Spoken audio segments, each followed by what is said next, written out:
Thank you so much.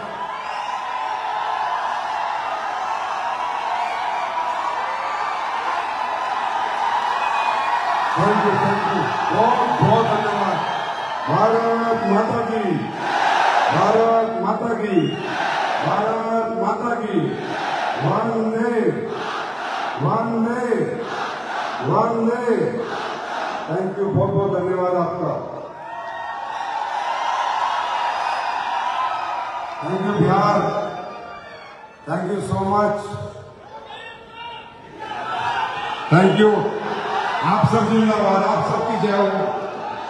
Thank you बैठो।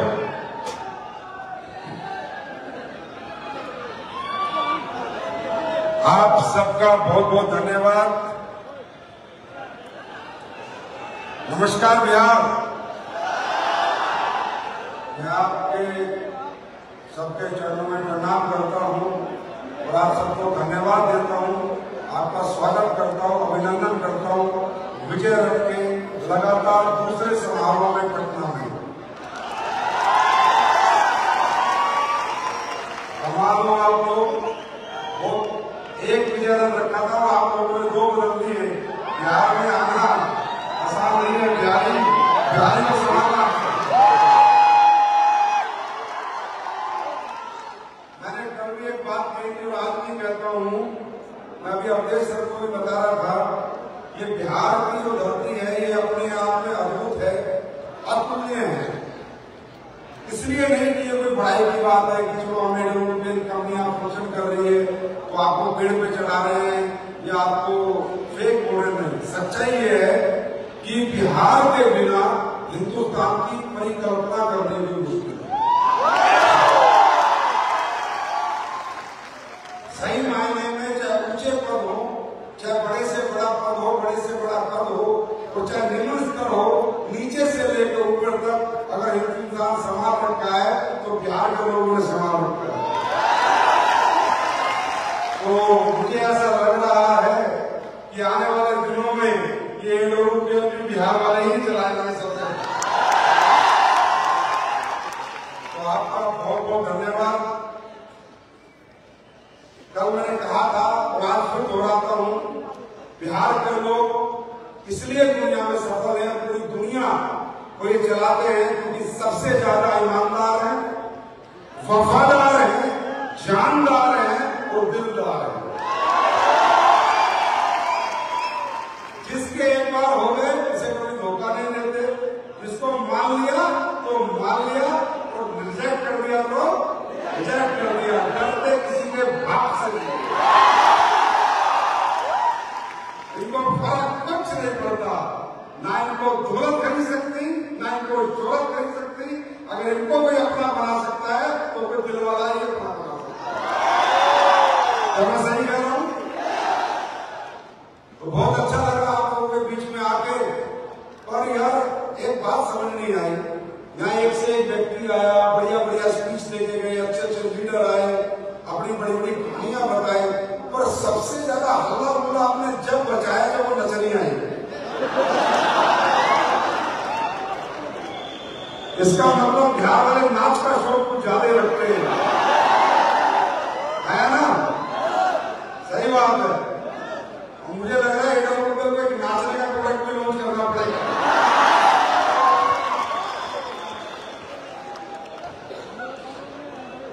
आज का फंक्शन बड़ा लाजवाब है मतलब, और इसलिए क्योंकि आज का फंक्शन रियली में माना जाए तो इंस्पिरेशनल फंक्शन था। हाँ, जो भी व्यक्ति यहाँ पर आया हुआ है, मुझे नहीं पता वो क्या सोच रहा है, क्या समझ रहा है, पर मैं ये बता सकता हूँ कि आपका फंक्शन इंस्पिरेशनल था। आज विजनरी होने का समय नहीं है, मोटिवेशन देने का समय नहीं था, आज इंस्पायर होने का दिन है। यहाँ पर हर एक वो व्यक्ति आया जिसने अपनी कहानी बताई। कुछ लोग आए जिन्होंने बताया हम गरीब परिवार के थे इसलिए हमने नाटक करी। कुछ लोग आए उन्होंने बताया पहले हमने बड़े धक्के खाए, फालतू की कंपनियां मिली, अब अच्छी कंपनी मिली, अब हम कामयाब हुए। और कुछ लोग आए जिन्होंने कहा कि हम ऑलरेडी वेल सेटल्ड थे अपनी जिंदगी में, 2 लाख रुपए महीना कमाते थे, जिंदल जैसे ग्रुप में हम काम करते थे, सीटीसी हमारे जिंदल की थी, जिंदल ग्रुप में थे। और कुछ लोग आए, अभी एक ब्लैक डायमंड विनय जी जो कह रहे थे हम 1.5 लाख रुपए कमाते थे नौकरी में, तो उन लोगों ने भी उन नौकरियों को छोड़कर डायरेक्ट सेलिंग करने का निर्णय लिया, इसलिए कि तुम करोगे तो तुमसे ये यूथ इंस्पायर होगा और ये देश की बेरोजगार जनता जो नौकरी के पीछे भाग रही है ये डायरेक्ट सेलिंग के पीछे है। तो मैं बहुत बहुत दिल से धन्यवाद करता हूं उन लोगों का जो आज यूथ के लिए इंस्पायर करने के लिए जिन्होंने इतने बड़े निर्णय लिए। रंजीत जी, विशेषकर हमारे मित्र हैं बीएस तिवारी जी जो आज आए नहीं है, उनको मैं यहीं से धन्यवाद देता हूं कि ये आपका चलाया हुआ मिशन है और इस मिशन में तिवारी जी आपको बहुत आगे लेके जाना है। और सारी लीडरशिप को मैं धन्यवाद देता हूं जिन्होंने ये कंपनी बनाई, ये परिवार बनाया। आज 11वें साल में ये आपका परिवार आ चुका है, डबल फिगर में आ चुका है। इसमें मेरा कोई सहयोग नहीं है, मैंने कुछ नहीं किया। मुझे फालतू में लोग इतना क्रेडिट देते हैं, संजीव सर महान आत्मा, ये आत्मा वो आत्मा, कुछ नहीं है संजीव सर जब है जब तुम हो, तुम नहीं मैं कुछ नहीं। मेरा मान सम्मान पहचान एडब्ल्यूपीएल के परिवार है, एडब्ल्यूपीएल के फाइटर है। ये कंपनी आपकी है, आपने बनाई है, आप इसको आगे लेके जाओगे और इसका परचम दुनिया के कोने कोने में एक दिन आप सब मिल जाएगा। तो आज अगर कोई व्यक्ति आज भी इंस्पायर नहीं हुआ तो मैं या मेरी कोई भी बात या मेरे कोई भी शब्द से इंस्पायर नहीं कर सकते। आप सोच के देखो इस इंडस्ट्री में किस तरह के लोग काम कर रहे हैं और किस तरह के लोग कामयाब हो रहे हैं। मेरे दोस्त, डायरेक्ट सेलिंग इंडस्ट्री बनी ही हम लोगों के लिए है, डायरेक्ट सेलिंग इंडस्ट्री बनी ही उन लोगों के लिए थी जो अपने जीवन में कहीं ना कहीं सफलता मिस कर गए थे, कहीं ना कहीं कामयाबी मिस कर गए थे, कहीं ना कहीं पढ़ नहीं पाए थे, लिख नहीं पाए थे, कोई डिग्री नहीं ले पाए थे। क्योंकि जब हमारी बचपन होता है, जब हमारी उम्र छोटी होती है तो हमें सही गलत का पता नहीं होता। 18 साल तक का बच्चा क्रिकेट में ज्यादा ध्यान लगाता है, खेल कूद में, पिक्चर में ज्यादा ध्यान लगाता है बशर्ते पढ़ने के। आया ना? क्यों? क्योंकि जिंदगी की जिम्मेदारियां हमारे ऊपर नहीं होती, कोई शादी नहीं होती, कोई बच्चे नहीं होते, ना माँ बाप की जिम्मेदारी होती, सब अपना माँ बाप कमा खा रहे होते हैं। लेकिन जब हमारी उम्र 30 साल क्रॉस कर जाती है, 35 साल क्रॉस कर जाती है, तब हमें एहसास होता है शायद पढ़ लिए होते तो, शायद अच्छी डिग्री ले ली होती तो, शायद कुछ अच्छा कर लिया होता तो, शायद पिक्चरें ना देखी होती तो, शायद क्रिकेट ना खेला होता तो आज मैं भी यहाँ पर होता। मैं सही हूँ गलत हूँ? आया ना? और लेकिन उस समय ना तो दोबारा कॉलेज में जाने का मौका होता है, ना स्कूल में जाने का मौका होता है, ना तुम्हारा पढ़ने का मौका होता है, ना डिग्री लेने का मौका होता है। तो जो समय निकल जाता है वो कभी वापस नहीं आता है और इंसान कहीं ना कहीं थक हार के जो उसकी वो जिंदगी होती है, जो नौकरी कर रहा होता है, व्यापार कर रहा होता है, कोई भी काम कर रहा होता है, वो एक्सेप्ट कर लेता है कि बस इससे ज्यादा अब मैं कुछ नहीं कर पाऊंगा, यही मेरा भविष्य है, यही मेरा निर्धारित भगवान ने ये मेरी कुंडली में लिखा है, इससे आगे मैं कुछ कर ही नहीं सकता, क्योंकि वापस मैं जा नहीं सकता, वापस मैं पढ़ नहीं सकता, वापस मैं डिग्री नहीं ले सकता, अब शायद मैं कुछ नहीं कर पाऊंगा। और इंसान अपने आप को थका हुआ या हारा हुआ महसूस कर लेता है और वो सोचता है कि अब तो ऐसे ही जिंदगी निकालनी है, टीचर हो तो टीचर बन के ही जिंदगी निकालनी है, प्रोफेसर हो तो प्रोफेसर बन के निकालनी है, डॉक्टर हो तो डॉक्टर बन के निकालनी है, किसान हो तो किसान बन के निकालनी है, और कहीं ना कहीं वो अपनी जिंदगी में फुल स्टॉप लगा देता है। लेकिन ये इंडस्ट्री वही उन लोगों के लिए है। मैं हमेशा एक बात कहता हूँ उससे पहले कि एक बात याद रखना दोस्तों, आज मैं आया हूँ, लोगों ने आपको बताया है, अपॉर्चुनिटी आपके सामने लेके आए हैं, अपॉर्चुनिटी आपको दिखा रहे हैं, समझा रहे हैं। नहीं पता आप समझोगे या नहीं समझोगे। जब आप बचपन में अपने माता पिता की बात नहीं समझो तो मेरी क्या समझोगे मुझे पता है।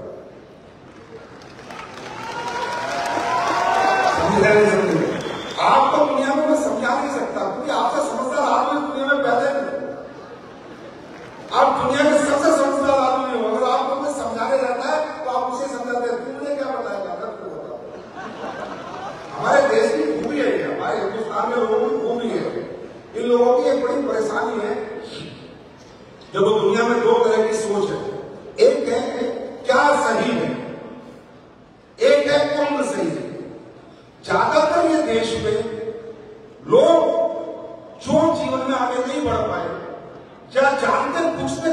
बेवकूफ बनाया या जबरदस्ती किसी चीज को इग्नोर किया या ऑब्जेक्ट किया, ये वो लोग हैं जिनकी जिद है ये मनवा लेती कि मैं सही।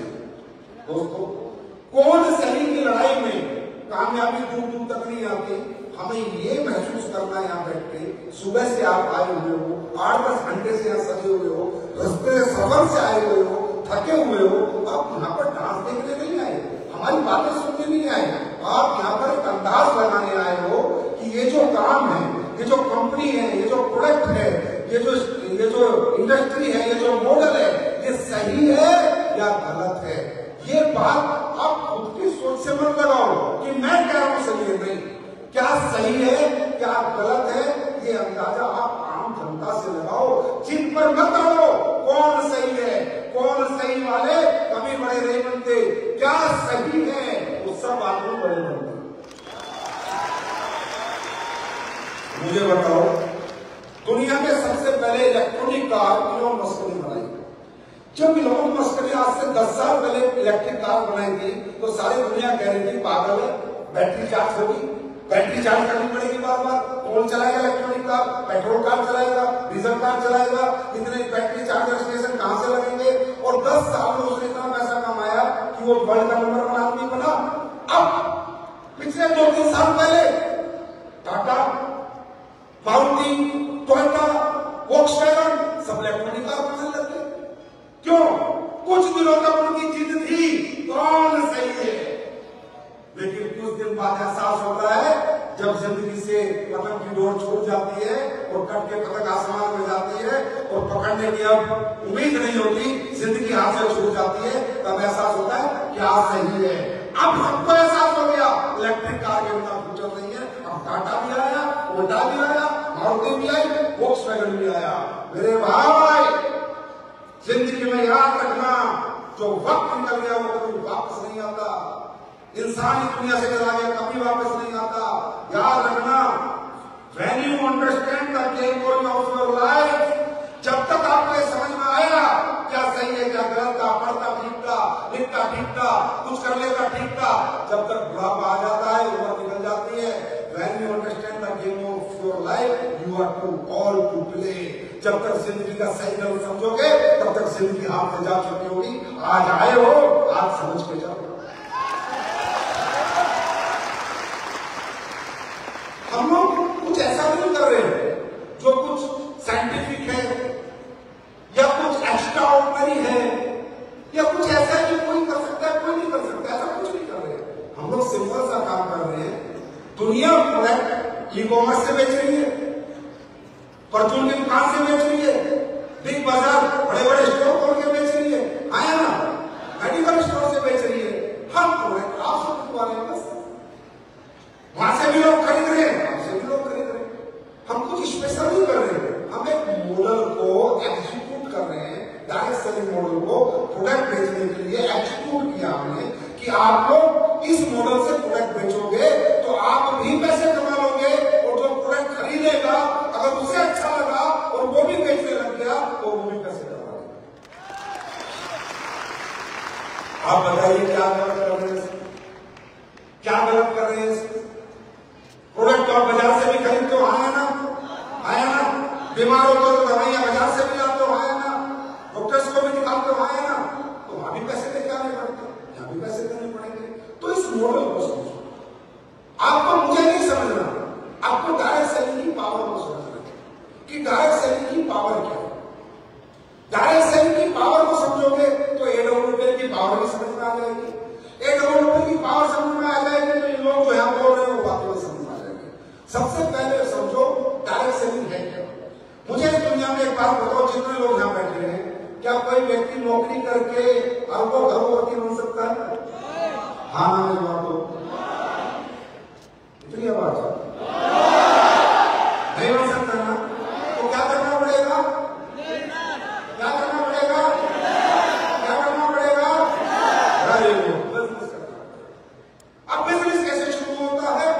नंबर 1 बात, कोई भी बिजनेस शुरू करने से पहले उसमें पैसा लगाना पड़ता है। चाहे परचून की दुकान खोलो, चाहे अमरूद का ठेला लगाओ, चाहे गोलगप्पे की रेडी लगाओ, चाहे पान की खड़ी लगाओ, चाहे मेडिकल स्टोर खोलो, चाहे कपड़े का शोरूम खोलो, चाहे कॉलेज बनाओ,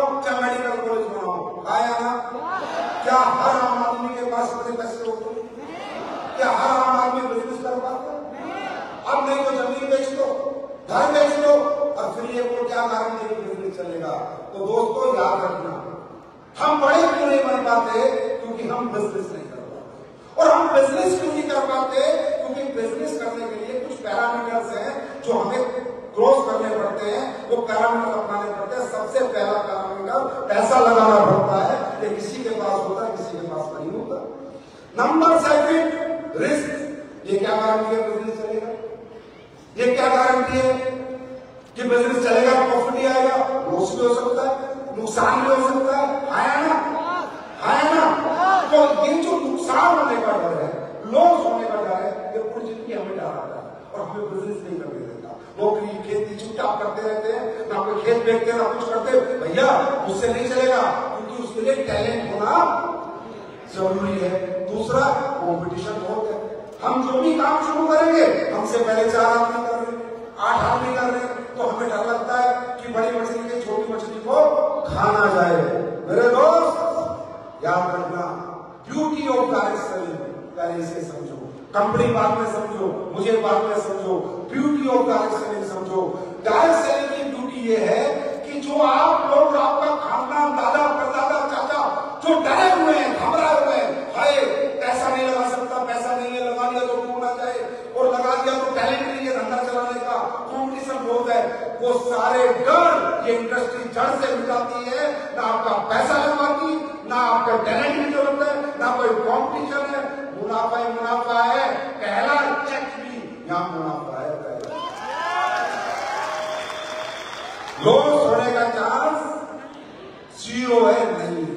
दूसरा, जो पैसा आपने लगाया उसका प्रोडक्ट आपके पास है। बिजनेस नहीं भी चला तो प्रोडक्ट तो कंज्यूम किया ना आपने, साबुन लगाई, सर्फ लगाया, वो तो बाजार से भी करते, तो लॉस होने के चांसेस 0 हैं। तो मेरे भाई, ये इंडस्ट्री उन लोगों के लिए बनी थी जो बिजनेस क्राइटेरिया को पूरा नहीं कर सकते थे। ये इंडस्ट्री उन लोगों के लिए बनी थी जिनका समय निकल चुका था, जो अच्छे पढ़ लिख नहीं पाए थे, अच्छे डिग्री नहीं ले पाए थे। ये इंडस्ट्री उन लोगों के लिए बनी थी जिनके पास ना कोई टैलेंट था, ना पढ़ाई लिखाई के लिए पैसा था। यहाँ बैठा हर व्यक्ति मुझे लगता है उसी कैटेगरी का आया ना? क्या सुन रहा हूँ भाषण भाई? यस इंडस्ट्री में, अब इस इंडस्ट्री में बनी क्यों बनी? इन लोगों के लिए बनी। और क्या करने के लिए बनी? अच्छे प्रोडक्ट घर घर पहुंचाने के लिए बनी, quality product, result oriented product, best product, ऐसा नहीं वर्स्ट प्रोडक्ट। आप लोग बहुत से लोग होंगे जो पहले भी डायरेक्ट सेलिंग के मॉडल समझे होंगे, अलग अलग तरह की कंपनी आई होगी, बाजार बना के आप गए होंगे, आप ठीक हो, आप गलत नहीं हो। हकीकत में ओरिजिनल डायरेक्ट सेलिंग किया है, रियल डायरेक्ट सेलिंग किया है कि बाजार से बेहतर प्रोडक्ट कंपनी बनाए और आप लोगों के माध्यम से लोगों के घर घर पहुंचाए और आपको भी करोड़पति बनाए, कस्टमर सेटिस्फैक्शन भी और सेलर सेटिस्फैक्शन। अगर हमारा कस्टमर ही हमसे नाराज हो गया तो हमारे सेलर पैसा कहां से कमाएंगे? है ना? कब तक सपने बेचेंगे, गाड़ी बंगले कब तक बिकेंगे अगर प्रोडक्ट बिकने बंद हो गए? तो इसलिए इंडस्ट्री बनी थी बेस्ट प्रोडक्ट बेचने के लिए। अभी मेरे पास वो आपके कमिश्नर ऑफ कस्टम बैठे थे बिहार के, उनसे मैं ये बता रहा था, वो कह रहे थे आपने ये मॉडल क्यों चूज करा?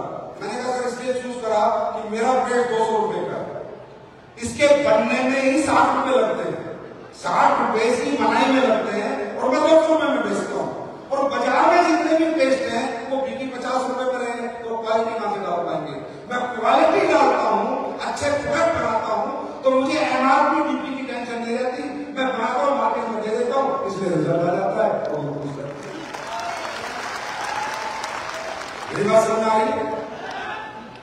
तो ये एक अपॉर्चुनिटी है फॉर यू, फॉर एवरीबॉडी। हर व्यक्ति इस अपॉर्चुनिटी में आ सकता है।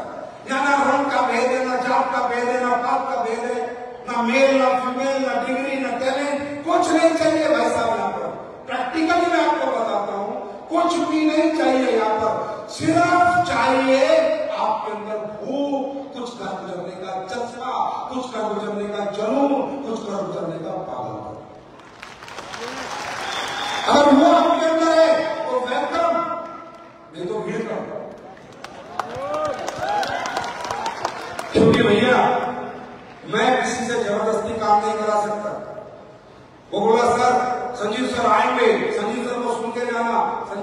18 साल की दुनिया को किसी ने नहीं मानी मेरी कोई नहीं मानेगा। हर इंसान की अपनी जरूरतें हैं, हर इंसान की अपनी ख्वाहिशें हैं, हर इंसान के अपने सपने हैं, हर इंसान की अपनी तकलीफें हैं, हर इंसान के अपने दुख हैं। जब तक आपके अंदर से आवाज नहीं आएगी मुझे ये काम क्यों करना है, कोई मैं का लाल आपसे करवा नहीं सकता। वो क्यों आपका अपना होगा, वो रीजन आपका अपना होगा, वो कारण आपका अपना होगा। बहुत से लोग संतुष्ट हैं, कोई 50,000 कमा रहा है बहुत खुश है, कोई लाख रुपए कमा रहा है वो तो इतना खुश है, वो तो 2% होकर जा रहा है, क्या समझ रहा है मुझे लाख रुपए कमा रहा हूँ, मुझे जरूरत नहीं तेरे फालतू काम की। 2 लाख कमाने वाले को सोच रहा भाई साहब तुमने तो दुनिया की बनी।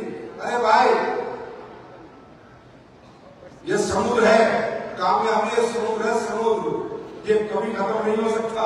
दुनिया खत्म हो जाएगी, 2 लाख रुपए के दिल्ली के अंदर होटल में 1 लाख के कमरे मिलते हैं जितने तुम्हें 1 साल में तनख्वाह देता है। समझा? कामयाबी की कोई लिमिटेशन नहीं है, कामयाबी जितनी हो उतनी कम है। और अगर आपको ये सीन देखना है तो मैंने देखा और मैंने एहसास किया और रियली में बड़ा हंसा। मैंने कहा लोग समझ रहे कामयाब है, इन्हें भी की औकात पता चल गई।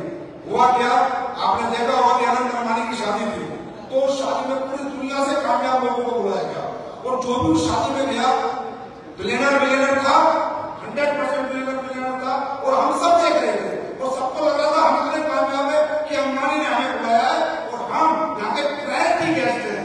लेकिन नहीं मेरे भाई, वहां भी प्रायोरिटी डिसाइड हुई।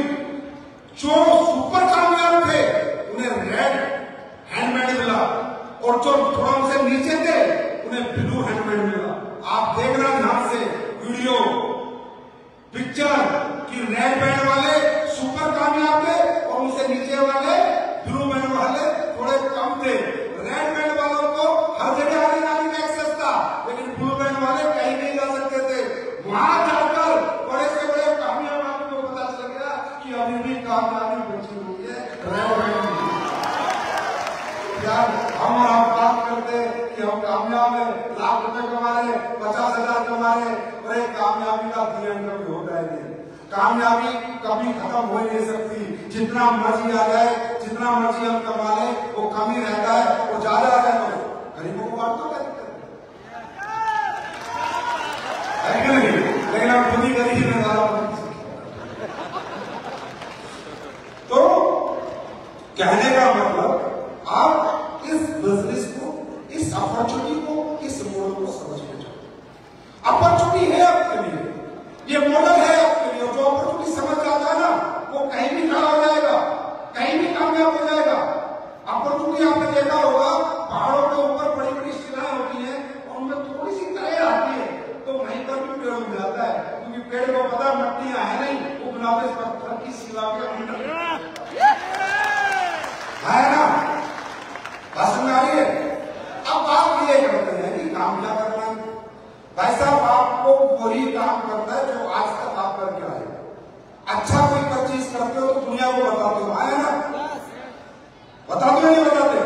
यहाँ भी अगर हमारा प्रोडक्ट अच्छा लगे तो बताना, नहीं लगे तो मत बताना। मैं गारंटी देता हूँ आप सबको, खुला चैलेंज, आप सब कुछ मत खरीदो, हमारा एक पेज खरीदो। अगर आपको हमारा पेज दुनिया का सबसे अच्छा पेज नहीं लगे तो कचरे में फेंक देना और जिंदगी में हमारे साथ काम करना। बहुत बड़ी बात तो नहीं है। 200 रुपए का खेल है, 200 रुपए का खेल है, फर्क है तो सिर्फ 200 रुपए वो लेंगे, वो नहीं छोड़ेंगे। समझ रहे हो? तो आपको क्या करना है, क्वालिटी प्रोडक्ट घर घर जाना है, लोगों को समझाना है। आज ये देखो क्या हालत हो रही है, मेरी बात देश की हालत है, गांव समाज की हालत है, क्या हालत हो रही है। घर घर बीमारी है, किसी घर में लिवर फेल है, किसी के घुटने दर्द, किसी के शुगर, किसी के कुछ, किसी के कुछ।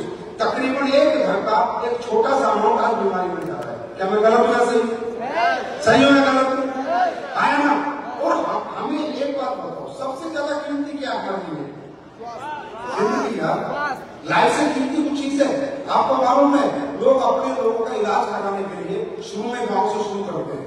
गांव में ठीक नहीं होते तहसील जाते हैं, तहसील में ठीक नहीं होते पटना आते हैं, पटना ठीक नहीं होते दिल्ली जाते हैं। मैं सही में अगर आपको बताऊं, लाखों करोड़ में लग जाते हैं, जमीनें बिक जाती हैं, बैंक में आगे जाते, आस पड़ोस का लोन हो जाता है। अरे भाई ये काम आप लोग कर रहे हो। मैं नहीं कहता आप कितनों को ठीक करोगे, कितने लोग आपके प्रोडक्शन ठीक होंगे, कितने लोग आपकी बात मानेंगे, लेकिन मैं ये कह सकता हूं कहीं ना कहीं समाज के इस सबसे बड़े दुख और दर्द में ये WPL समाज के साथ अब बात करें, अपन किसी को क्रिटिसाइज नहीं कर रहे, अपन किसी के खिलाफ नहीं है। एलोपैथी अपनी जगह, होम्योपैथी अपनी जगह, यूनानी ड्रग्स अपनी जगह और आयुर्वेद अपनी जगह। लेकिन आपको पता होगा, आप भी जानते हो कि आज का हाल है। लेकिन कुछ लोग एक नंबर के चक्कर में 2 नंबर भी तो कर रहे हैं। कुछ लोग नकली दवाइयां भी तो बना रहे हैं, नकली हॉस्पिटल में तो चला रहे हैं ना। अरे वो भी हॉस्पिटल है या किडनी निकाल के बेची जाती है, वो तो हॉस्पिटल ही है। हाँ, वो कौन सा मंदिर है समझ, वो भी तो हॉस्पिटल ही है। तो लेकिन कुछ लोग अच्छा काम भी कर रहे हैं, कुछ अच्छे हॉस्पिटल है। आज हमारे देश में एम्स है, बहुत अच्छा हॉस्पिटल है, आप जाओगे आपको अच्छा इलाज मिलेगा। ऐसे बहुत अच्छे अच्छे हॉस्पिटल है, अच्छे अच्छे डॉक्टर भी हैं। अपन क्रिटिसाइज नहीं कर रहे, लेकिन अपन ये कह सकते हैं कि आयुर्वेद दुनिया की सबसे ताकतवर जड़ी बूटी है इंसानी शरीर को ठीक करने के लिए। ये बात हम कह सकते हैं, ये काम हम लोग कर रहे हैं। जाकर जाके लोगों को बता रहे हैं कि नेचर के साथ जो नेचुरल चीजें खाओ।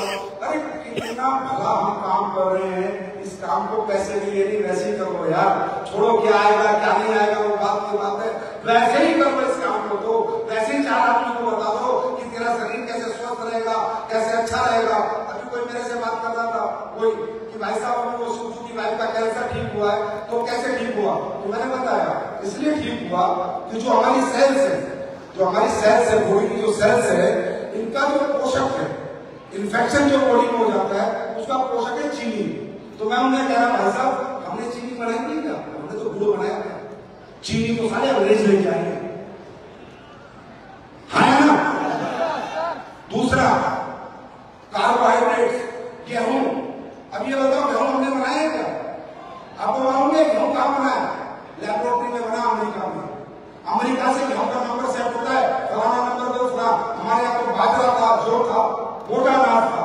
अरे भाई साहब समझो हिंदुस्तान की सनातन को, समझो संस्कृति को, समझो आयुर्वेद को।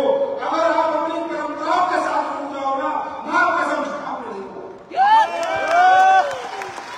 बीमारी को सोच जुकाम में नहीं होगा, और आप सबके परिवार स्वस्थ हो जाएंगे। जो जो बताया गया है हमारे पूर्वजों ने, हमारे धर्म, जो हमारे बड़े बड़े वेद में शुक्राचार्य ने सूत्र संहिता जो लिखी हुई है, सूत्र को चरक करें, सूचना करें, आप करके दो। देखो आप एक काम करो, जिसको भी दिक्कत आए, घर में इन्फेक्शन हो, आप चीनी मत खाओ, नमक मत खाओ, कार्बोहाइड्रेट मत खाओ, समझे, दूध दही मत खाओ, और बिल्कुल एल्कलाइन में रहो, सब्जियों में रहो। आप एक काम करो, 1 हफ्ता हरे पत्ते की जूस पिलो और हरे पत्ते की सब्जी खाओ, खाना मत खाओ। हमारा भी कोई पॉइंट छोड़नी पड़ेगी, आप ठीक हो जाओगे। इससे बड़ी बात क्या है? मैं कहता था, हमेशा कहता हूं, एक दिन आएगा भारत फिर सोने की चिड़िया बनेगा और वो आयुर्वेद बेचने बनेगा। तुम आयुर्वेद बेचने जा रहे हो, लोगों को सब्जियां बांटने जा रहे हो, नोट बांटने नहीं। अरे घर से जाया करो, छाती में 2 बटन खोल के जाया करो। छोड़ो क्या चेक आएगा, क्या ब्रोंज पे आएगा, क्या सिल्वर पे आएगा, ये सोचो काम करने क्या जा रहे हो। भगवान का आशीर्वाद लो, सुबह घर से निकल जाओ कि दुनिया को ठीक करने जा रहा हूं, ना कि लूटने जा रहा हूं। अभी मैं दिखा रहा हूं आज की खबर। आज क्या तारीख है? 26, 24 तारीख की खबर लगाना दे। मुझे अखबार की कटी हुई है, पढ़ना क्या लिखा है? अंग्रेजों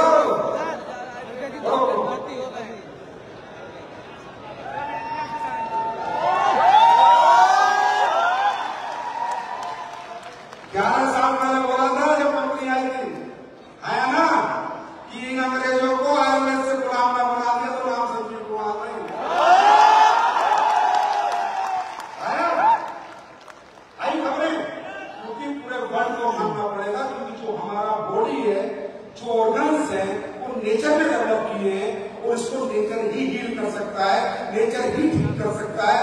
दोस्तों बाहरी अस्पताल की जरूरत है ही नहीं, हमारी बॉडी ने अपने आप में कसम खा। मेरी बात समझ आ रही है? बात समझ आ रही है? अब ये बताओ, ये काम करके कोई आपको दुआ दे दे, कोई आपको ब्लेसिंग दे दे और साथ में आप पैसा भी कमा लो, कुछ बुरा हो जाएगा? हाँ, 2 नंबर के लोग भी तो पैसा कमा रहे हैं, ड्रग्स माफिया भी तो पैसा कमा रहे हैं, शराब बेचने वाले भी तो पैसा कमा रहे हैं, नकली दूध, नकली घी, नकली मसाले है ना, वो बेच के भी तो लोग पैसा कमा रहे हैं। और तुम अपना प्योर आयुर्वेद बेच के पैसा कमाओगे तो घर के साथ खर्च नहीं करा, कुछ गलत हो जाएगा? बताओ, कुछ गलत हो जाएगा क्या? और रही बात गैस, ओटीसी प्रोडक्ट है, ओवर टू काउंटर है, कोई भी बता सकता है, कोई भी समझा सकता है, कोई भी किसी को दे सकता है, क्योंकि हम सारे प्रोडक्ट बनाते हैं, वो ओटीसी बनाते हैं। आज एसएमएस बिजनेस क्या बना रही है? जैव मुक्त खेती के प्रोडक्ट बना रही है। आप देखो, जिन किसानों ने तुम्हारे प्रोडक्ट लिए हैं, ट्रक मंगाए, कह रहे हैं गुरुजी पिछले 20 साल से खेती कर रहा हूं, ऐसी फसल नहीं देखी, कैसी फसल ऐसी कैसे भूटा से आई। हमें गलत कह रहा हूं क्या? मैं गलत कह रहा हूं? भूटा के प्रोडक्ट बना रहे हैं, क्वालिटी के प्रोडक्ट बना रहे हैं। आज तुम्हारी नीम तुलसी साबुन बाजार में लाके दिखा दो, और आगे जो भी आ रहे हैं प्रोडक्ट, याद रखो मैंने कह दिया 10 साल तुमने कंपनी को बना दिया, अब कंपनी अगले 10 साल तुम सबको बनाएगी। ऐसे ऐसे प्रोडक्ट इन्वेंट करके लाऊंगा, ऐसी ऐसी रिसर्च करके लाऊंगा, चाहे करोड़ों रुपया एक प्रोडक्ट के लिए देना पड़े, कि कह के देना कि ये प्रोडक्ट ये काम करेगा, जो तुमने बोल दिया वो होगा ही होगा। दोस्तों, मैं गाड़ी बोलने में बात नहीं करता, मैं करता हूं प्रोडक्ट में बात, क्योंकि सपने प्रोडक्ट के पीछे पूरे होते हैं। सपने एक फोल्डर के ऊपर प्लान दिखाने से पूरे नहीं होते, प्रोडक्ट के पीछे पूरे होते हैं। कंपनी के पास अच्छे प्रोडक्ट होंगे तो सबके सपने पूरे होंगे। और मैं लिख कर देता हूं, आप सब ये प्यार बना के रखना, ये साथ बना के रखना। आपने कंपनी बनाई है, अब कंपनी कैसे बनाती है उसका होगा। तैयार है? तो हमारे प्रोडक्टों से क्या रिजल्ट आते हैं? कुछ लोग आए होंगे, है क्या कुछ लोग जो रिजल्ट बता सकते हैं? बुलाओ, आप लोग अपनी आंखों से देखो, आप ही के लोग हैं, आप ही के ध्यान से। कुछ लोग नए आए होंगे, सुन के जाओ, रिजल्ट आते हैं नहीं आते। ये कोई सेलिब्रिटी नहीं है, कोई पैसा नहीं दिया, ये कोई बॉलीवुड हॉलीवुड वाला नहीं है, ये बिल्कुल ओरिजिनल रो एक आम हिंदुस्तानी है। प्लीज आइए और बताइए, सच बताइए क्या हुआ आपके साथ, तो जल्दी बताइए, टाइम कम है जी, बताइए, उन्हें बुलाओ जी। भाई साहब बताइए, कहाँ के रहने वाले हो आप? मैं बिहार दरभंगा जिला का रहने वाला हूँ। बताइए क्या दिक्कत थी? मुझे लीवर में 65% खराब हो गया था, कैंसर हो गया था। क्या कैंसर हो गया था? लीवर में कैंसर हो गया था। बहुत सारे डॉक्टर के पास घूमते घूमते मैं थक गया। जब मैं पटना आया, आईसीएमएस में भर्ती हुआ, वहाँ से लगभग 80-85 हजार रुपया खर्च करने के बाद फिर डॉक्टर साहब बोले कि भाई आप यहाँ से जाओ, ये 8 से 10 दिन में चले जाएंगे यहाँ से। तो ऐसे आयुर्वेद के कुछ गाँव में आए थे काम दिखाने के लिए, तो गाँव वालों ने हमारे पास लिया कि इन बेचारे का जान जा रहा है, इनको जान बचा लो। तो हमको विश्वास नहीं हुआ कि मैं बोल नहीं पाता था, मैं चल नहीं पाता था, मेरा दाढ़ी इतना बराबर हो चुका था कि मैं सोच रहा था कि भाई तो भगवान के प्यारे होने जाना है, तो अब क्या दाढ़ी बनाना। तो हमारा लड़का बोला कि पापा जब मैं खर्च हो ही गया है तो 5-7 हजार की तो बात बोल रहे पी करके देख लीजिए। तो हम इशारा में बोला तो ऐसे चलो ठीक है। तो बच्चों ने प्रोडक्ट लिया, 8-10 दिन में जब मैं पिया, जब कुछ चलने बोलने लगा, तब सर को फोन करके जब आए तो किसी की तरह प्रोडक्ट के 1 महीना जाते जाते मैं गाड़ी घोड़ा सब कुछ चलाने लगा। और जब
हमारे पास तो डायबिटीज के, औरतों के, वुमेन्स के, लिवर के, कैंसर का कुछ नहीं, ठीक कैसे होता है भगवान जाने। अब यार इससे बड़ा ये व्यक्ति, अब इस व्यक्ति से कहलवा लो एसलीबीएस खराब है, क्या आदमी भी क्या कर देगा सामने वाले का सोच नहीं सकते।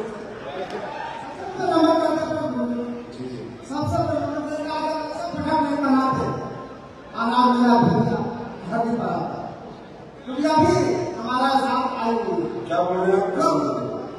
ऐसा प्रकट हमारा सब नहीं बनाते इस दुनिया में हमारी जिंदा रहता कभी भी आप लेकिन सही माध्यम से मैंने 3 महीना प्रकट किया जो कैंसर था डॉक्टर मैं कभी नहीं बताया कैंसर रात में आसमान के हम साथ मेरा साथी सब छोड़ चुका था, लेकिन आज ये पैसा निवास करके दूसरा हमारे साथ नसीब का है उनके प्रभाव के साथ अपन समाज के आपकी बीवी आपकी मैडम ठीक है भी? बिल्कुल सही है। और आप लोग टाइम लगा के फिर डायरेक्शन ही करने लगे क्या?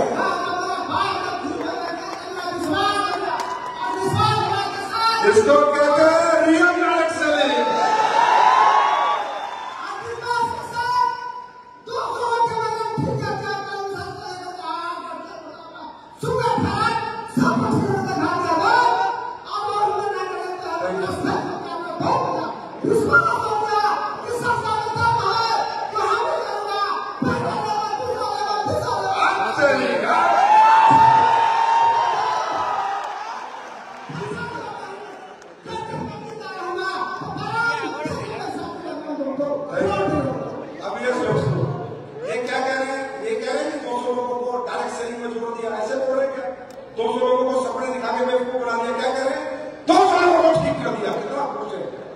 देती है इस दुनिया में एक ही कंपनी, इसका नाम है विश्वास है कि कैंसर से नहीं उसका भाई बचा है तो मेरा साथ उनके पास सामने खड़ा कर देता है। आ जाइए मेरे सामने, कहाँ पर है? जाओ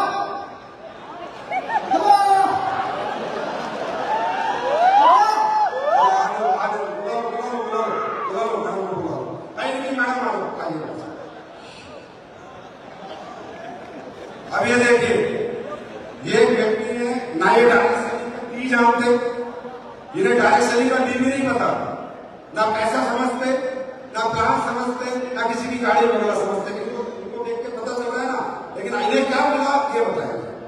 हमारे काम हुआ जब गंगा जिला हमारे घर हुआ, नदी गाँव हुआ, रमेश सर से हमने दवाई करवाया 3 महीने पहले, ये बिल्कुल गाँव हो गया था लगभग सर्दियों में लगभग जी।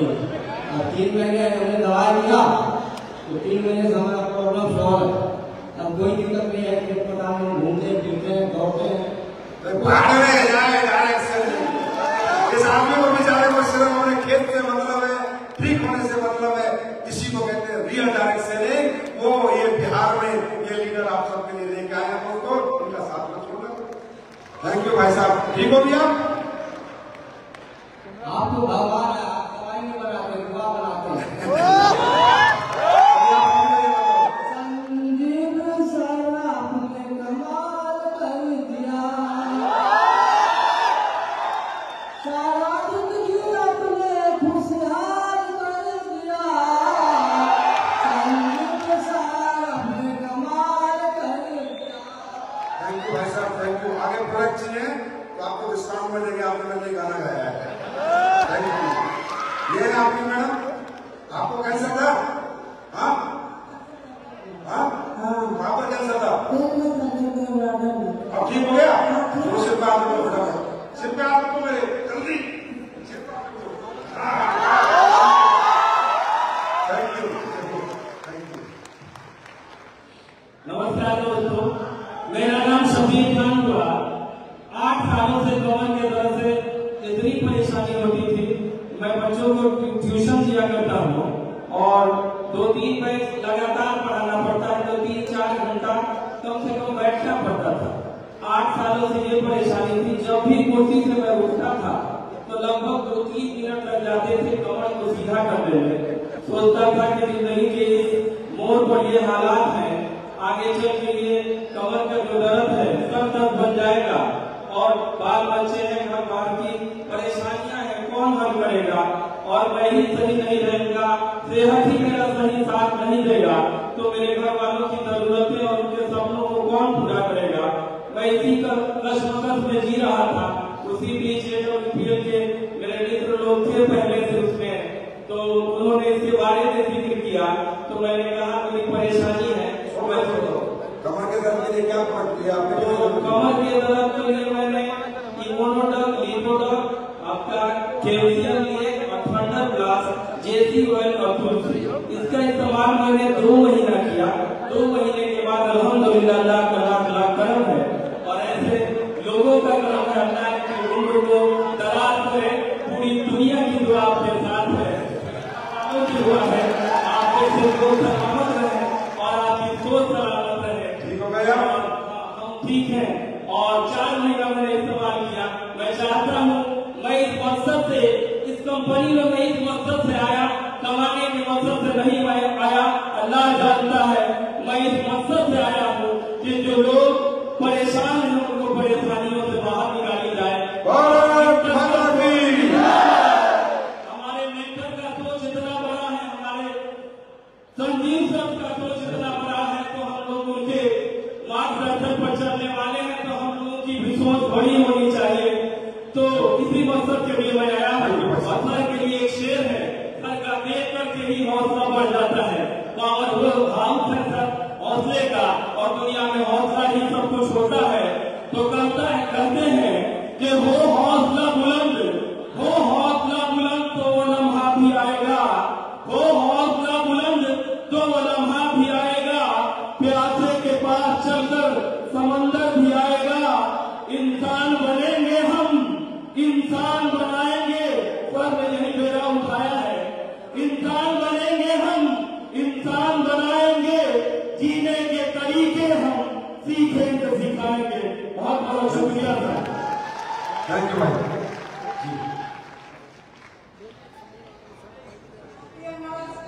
डायरेक्शन क्या होती है पता है? थोड़ा थोड़ा पता है, इनको क्या पता है बताओ। नमस्कार साथियों, हम यहाँ आए थे। पैसे तो बहुत कमा रहे थे, आशा से मेरा पति भी लड़का भी कमा रहे थे, लेकिन मेरा जो सूजन बचेदाने में सूजन हो गया बहुत भयानक से। तो हम इलाज कई तरीके से किए, कहाँ किए, पटना दरभंगा पूरा किए, लेकिन कहीं मेरा ठीक नहीं हुआ। तो मेरा एक मधु सर है, मधुबी सर की धन्यवाद देना चाहते हैं। वो मेरे घर पे आया और सब मेरा विश्वास दिला के जबरदस्ती दवा दिया कि इससे ठीक हो जाओगे मैडम, आप कहूँ मत जाओ, इससे घबराओ नहीं, कहीं मत जाओ, इससे ठीक हो जाओगे। हम दवा को फेंक दिए थे, नहीं हम पिएंगे दवा, सब कुछ हमको ठीक नहीं होगा। तो बोला ठीक है, हम दवा का पैसा आपको वापस देंगे, ठीक 10 दिन आप ये दवा पी के देखो, मेरे विश्वास पर रही, हम आपको मनन बना के दवा दे रहे हैं। तो हम दवा को पिए, जैसे ही 1 महीना पिए, दूसरे महीना पिए, तीसरे महीना ठीक होने किए, पैसा की मजबूरी थी, वैसे हम अभी ठीक है। बहुत 10 महीना होने जा रहा है मेरा दवा का। अब ठीक हो गए? अभी ठीक है, अभी कोई दिक्कत तो नहीं है? थैंक यू, ताली बजा दो यार। पहले थैंक यू थी। सभी गुरुजनों को मेरा नमस्कार। गुरुजी को प्रोडक्ट बताओ। हमारा नाम है कंचन देवी, मैं गोड्डा जिला झारखंड से हूँ, ललोटिया ग्राम की रहने वाली हूँ। हमारे स्किन में एलर्जी का प्रॉब्लम था और हम 2 साल से परेशान थे। भागलपुर में दवाई करते करते, दवाई जब तक खाते थे तब तक शरीर स्वस्थ रहती थी। उसके बाद जब हम दवाई छोड़ देते थे तो फिर से कितने साल से थी आपकी एलर्जी? 2 साल से। 2 साल से ठीक हो गया भी? क्या क्या प्रोडक्ट लिया बताओ। तो फिर शुरुआत हो जाती थी दवाई से, फिर शुरुआत हो जाती थी। तो हमारे भाई पुरुषोत्तम सर के माध्यम से हमको प्रोडक्ट के बारे में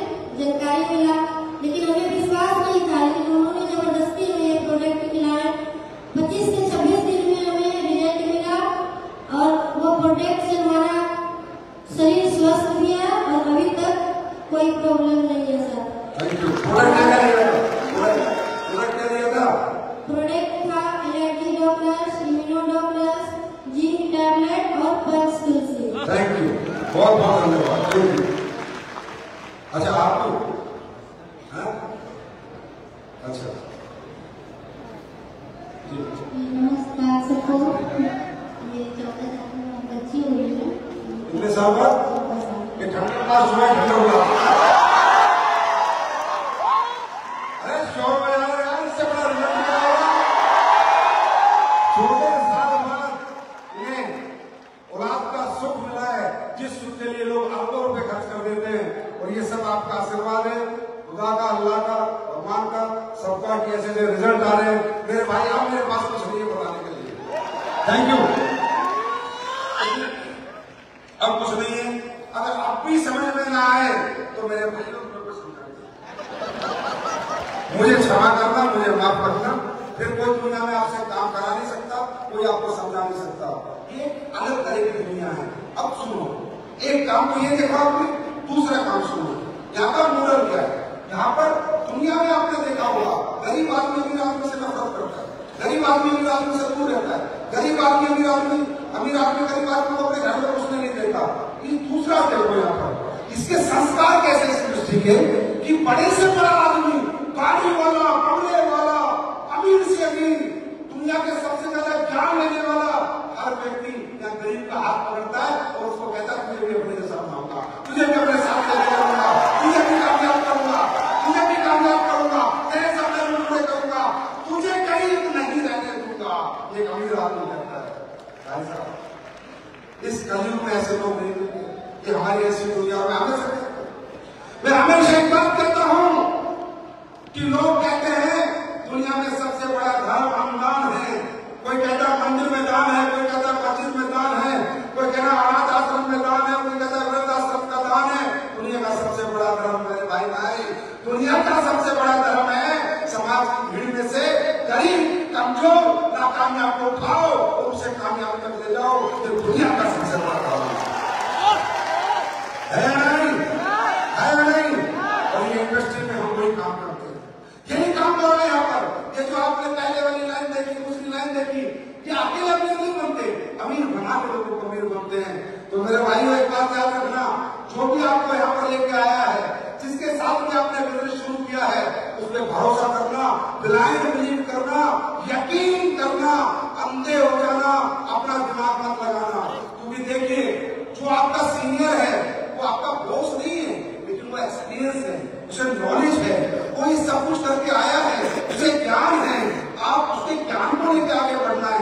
ये मत समझना मेरा बॉस है, मेरा सीनियर है, नहीं, वो ज्ञानी है, वो इस बिजनेस को करके उसके पास एक्सपीरियंस होल्डर है। ब्लाइंड बिलीव करना, जो कहे वो करना, जो बताए वैसे काम करना। मैं गारंटी देता हूं आपकी कामयाबी को कोई रोक नहीं सकता।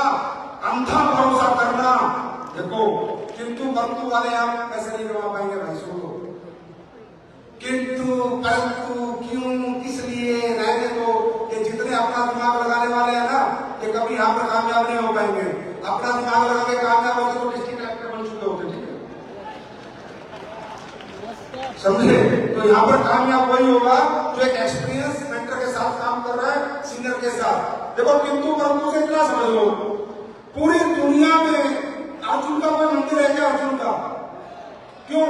जब श्री कृष्ण भगवान उसे गीता के उपदेश देते थे तो हर 2 मिनट में किंतु परंतु मैं युद्ध क्यों करूं, ये कौरव तो मेरे भाई ने, इसको क्यों मारूं, मुझे नरक मिलेगा।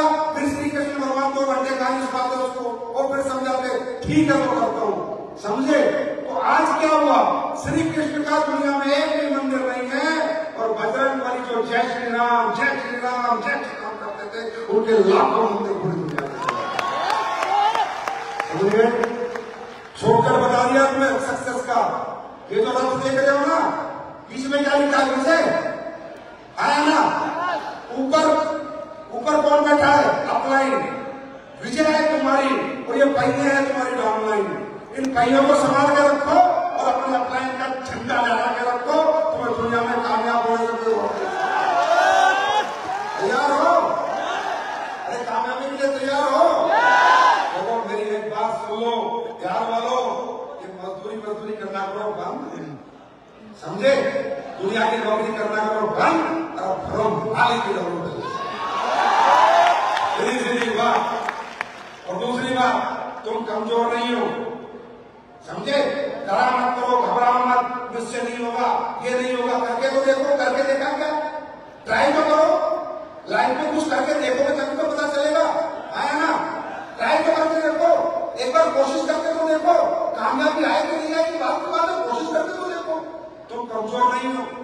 मुझसे किसी ने पूछा, मैं आपको बताता हूँ, मेरी बहुत बड़े संत महात्मा जो बड़े बड़े जो होते हैं, बहुत उनसे मेरी ये बात होने लगी और उन्होंने मुझसे कहा कि संजीव जी, ये जो सफलता है ये मेहनत पे डिपेंड करती है, इस पे डिपेंड करती है। मैंने कहा नहीं, करती है, मेहनत बाद में शुरू होती है, प्लेटफॉर्म भी बाद में मिलता है, लेकिन मेरा मानना यह है भाई साहब कि सबसे पहली सफलता का पहला कदम हमारा जन्म होता है।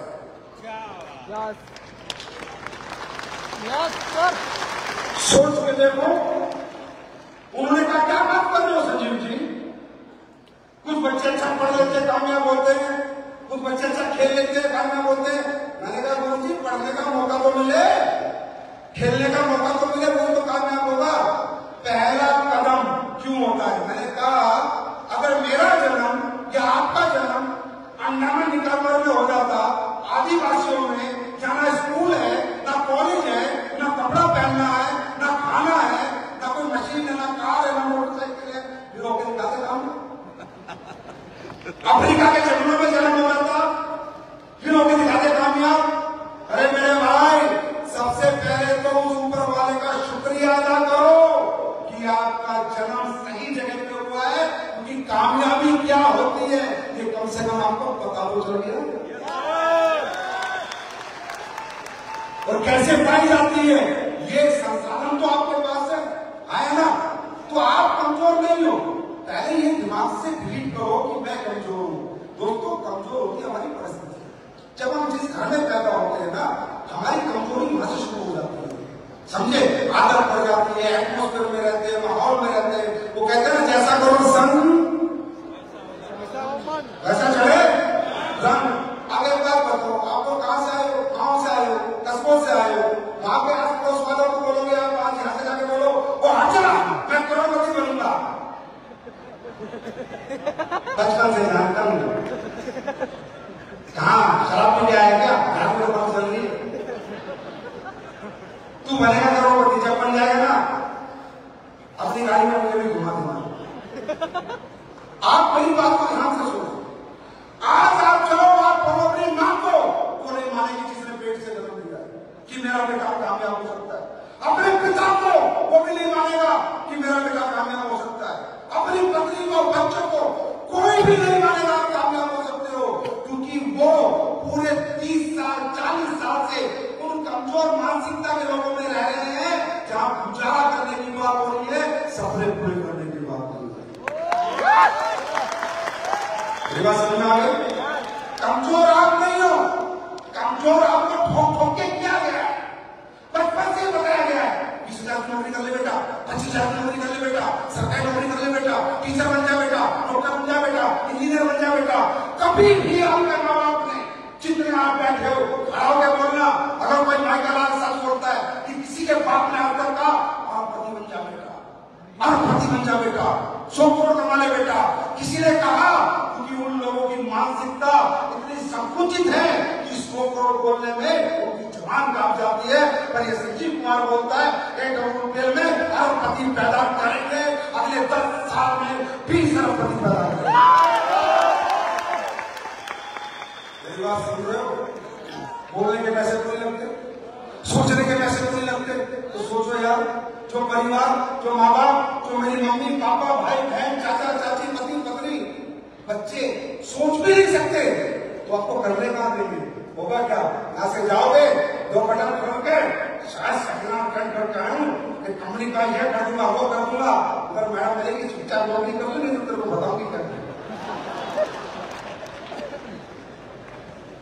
एक कामयाबी की तरफ बढ़ोगे तो नाकामयाबी की बड़ी बड़ी दीवारें आ जाएंगी जो बहुत मजबूत होगी, और वो जरूरी और पागल आदमी ने फेंक सकता है जो कामयाबी का दीवाना होता है, जिसमें कामयाबी की दीवान की।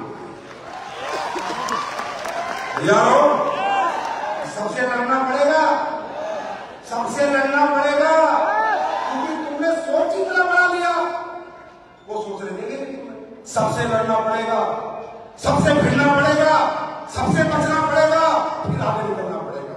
आगे बढ़ी अगर इसके लिए तैयार हो कोई कदम बढ़ाना, क्योंकि साहब नाकामयाबी हर कदम कदम पर आपके लिए आपकी परीक्षा देगी, कदम कदम पर आपकी परीक्षाएं होंगी और आपको पता नहीं चलेगा कि ये मेरी परीक्षा होगी। भाषण में आ गई, भाषण में आ गई। और एक बात और बता दो, टोपा लेना कितने लोग हैं, टोपा लेना खड़े हो जाओ, एक बार टोपा लेना सब खड़े हो जाओ। अब मैं तुम्हें देखता हूं, तुम शोर मचाओ, तुम अचीवर हो ना, और इतना शोर मचाओ कि जो नहीं बने टोपा लेना अचीवर ये बन जाए। मचाओ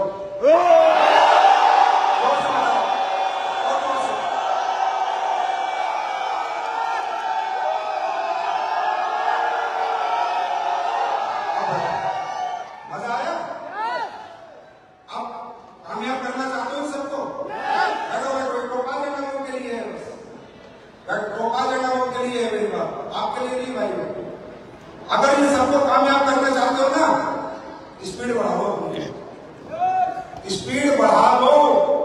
हमारे आम आदमी की जिंदगी में ना उल्टा चलते हैं हम लोग। जब कामयाब हो जाते हैं तो स्पीड कम कर देते हैं, समझे? और जब कामयाबी की तरफ शुरू करते हैं तो स्पीड काफी होती है, और कामयाबी आती स्पीड कम हो जाती है। इसलिए कामयाबी हमें छोड़ के चली जाती है। फिर कहते हैं सर मेरा चेक नहीं बन रहा, सर मेरे लेवल नहीं हो रहे, चल मेरा ये नहीं हो रहा। अरे चल तू काम ही नहीं करना, पहले तू छोड़ा है नहीं छोड़ा है, तू घर में छोटा है, तू गाने बनाता है क्यों? इस बात से समझो, कामयाबी के साथ अगर बने रहना है, अगर कामयाबी दिन प्रतिदिन प्राप्त करते रहनी है, रैंक दर रैंक आगे बढ़ते रहना है, तो सीखो कामयाब लोगों से। आप हमारे इंडियन टीम में जसप्रीत बुमराह है, जब वो इंडियन टीम में खेलने आया पहले दिन, तो उसकी बॉलिंग स्पीड उस दिन भी 156 थी। आज 10 साल हुए खेलते हुए, अगर वो 156 से 140 पर चला जाता या 136 पर चला जाता तो कब का इंडियन टीम से निकल जाता। 10 साल उम्र बढ़ गई, 10 साल खेलते हो गए, आज की स्पीड 156 है, इसलिए आज इंडिया टीम में बना हुआ है, आज भी कामयाबी के साथ खड़ा है। अरे कामयाबी उसी दिन नाकामयाबी में बदल जाती है जिस दिन आपकी स्पीड कम हो जाती है।